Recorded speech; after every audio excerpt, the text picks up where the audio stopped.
Hello, I'm David Hughes. Welcome to Your Perfect Body, the podcast of the Esoteric Teaching Community.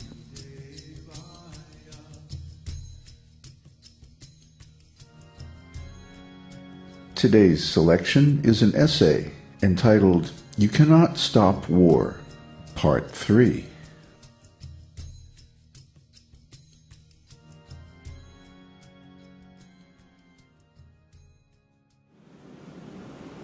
Arjuna wanted to stop the Battle of Kuruksetra because he didn't want to kill his kinsmen. But he didn't stop to consider how determined the other side was. Even if he ran from the battle, the fight would have come to him. It was time to fight, and even Kṛṣṇa, who tried every means to stop the battle, approved of it. Therefore, there was no sin for Arjuna in fighting a war based on principles of dharma. So the whole point of Bhagavad-gita is simply that you should not act for yourself, but you should act for the pleasure of Kṛṣṇa, the Supreme Personality of Godhead. What to speak of fighting for Kṛṣṇa on religious principles, even illicit sex is not abominable when it is done for Kṛṣṇa. For example, the gopis are captivated in love of Kṛṣṇa. Kṛṣṇa is a very beautiful young boy, and the gopis are beautiful young girls. At least, that is the superficial appearance of their relationship. Actually, the gopis are fully self-realized eternal associates of Kṛṣṇa. Chintamani prakara sadmashu kalpa vriksha lakshabriteshu surabhir abhipalayantam lakshmi sahasra satasam brahmasevyamanam govindamari purusham tamaham bhajami.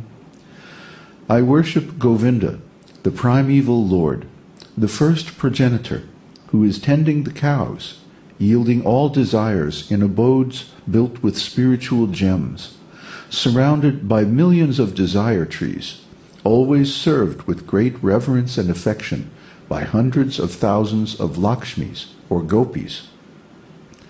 Ananda chinmaya rasa pratibhavitabhish tabhirya eva nijarupataya kalabhihi goloka eva nivasatya kilatma bhuto govindamari purusham tamaham bhajami. I worship Govinda, the primeval Lord, residing in his own realm, Goloka, with Radha, resembling his own spiritual figure, the embodiment of the ecstatic potency possessed of the 64 artistic activities, in the company of her confidants, Shakhis, embodiments of the extensions of her bodily form, permeated and vitalized by his ever-blissful spiritual rasa. Brahma Samhita 5:29 and 37. The gopis are expansions of Kṛṣṇa's pleasure potency, Srimati Radharani. They are meant for Kṛṣṇa's pleasure. They may appear to be ordinary women, but they are actually great self-realized souls. Just to teach us how to love Kṛṣṇa at the risk of losing everything, they engaged in conjugal loving affairs with Kṛṣṇa in the forest of Vrindavan. Therefore, the gopis left their homes and families when they were attracted by Kṛṣṇa playing his transcendental flute in the forest of Vrindavan at midnight. Some of the gopis were locked up by their families, and they even gave up their lives out of separation from Kṛṣṇa. They were so much attracted to him. Now, this kind of behavior is normally considered completely unacceptable in Vedic society. According to Vedic civilization, women cannot leave the protection of their father, husband, or brother. There is no way they can go, especially to dance at midnight with a young boy. This was completely against Vedic moral and religious principles. It was openly a kind of prostitution. But because it was done for Kṛṣṇa, the greatest spiritual authority, Lord Chaitanya Mahaprabhu recommends Ramya Kachid Upasana Braja Vadhubhihi Kalpita. There is no better type of worship of Kṛṣṇa than that was conceived by the Braja Gopis. We must cultivate Kṛṣṇa consciousness favorably, anukulyena Kṛṣṇanusilanam. This means always thinking of how Kṛṣṇa will be satisfied. The Kṛṣṇa consciousness of the gopis was perfect because they had no desire other than to please Kṛṣṇa. That is the perfection. So we must always think of Kṛṣṇa, just like the gopis. Brajavadhu means the most abominable action. For a young girl to leave the care of her husband or father and go to another young boy, according to Vedic culture, is the most abominable sin. But because the center was Kṛṣṇa, it is accepted as the highest type of worship. This is because the values of the material world and the spiritual world are diametrically opposite. The highest success in the material world, global domination for unlimited economic and political exploitation, is considered spiritual poverty, spiritual suicide.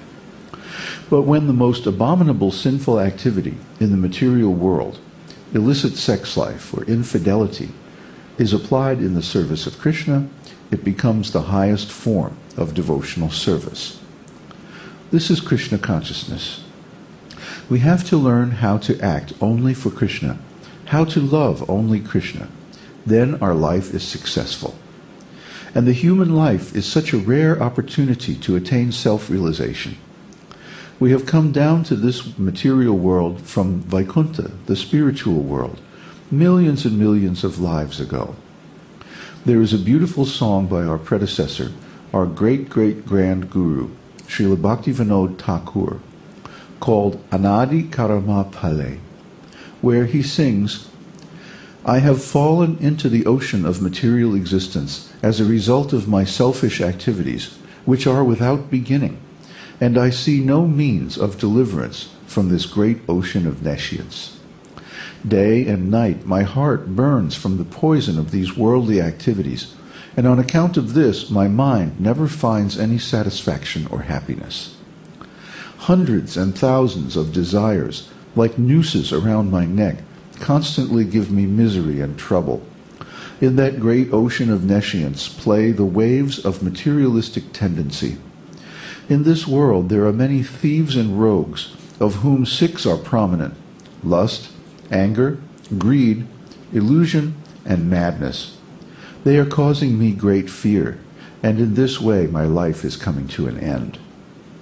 The 2 highway robbers, mental speculation and fruitive activity, have cheated me and misled me, and finally they are throwing me into the ocean of misery. At such a time as this, my dear Kṛṣṇa, you are the only friend, and you are the ocean of mercy and compassion. I have no strength to get out of this ocean of nescience, so I pray to your lotus feet that you will be kind and by your strength uplift me from this ocean of suffering. Accept this fallen servant and fix me as a particle of dust at your lotus feet. Kindly give shelter to this Bhakti Vinod. O merciful Lord, actually I am your eternal servant, but having forgotten this, I have become bound up in the network of Maya." Anadi Karama Phale. Anadi means before the creation. We living entities are eternal. Even the creation is annihilated after millions and billions of years, but the living entities are not annihilated. Na jayate mriyate va kadachin, nayang bhutva bhavita va nabhuyaha. Ajo nitya sashvato yang purano, nahanyate hanyamane sharire. For the soul there is neither birth nor death at any time. He has not come into being, does not come into being, and will not come into being. He is unborn, eternal, ever-existing, and primeval. He is not slain when the body is slain. Bhagavad-gita 2:20.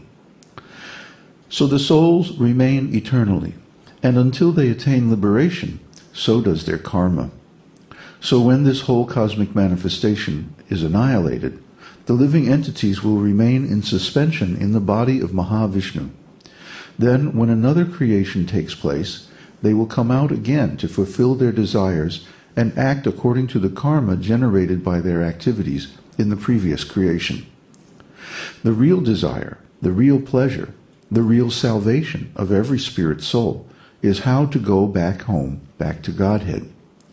Kṛṣṇa gives this opportunity in the esoteric teaching. But if this chance is misused, there is no guarantee that you will be able to qualify for the human form of life for a long, long time. There are so many millions of species of life on the different planets of this universe, and human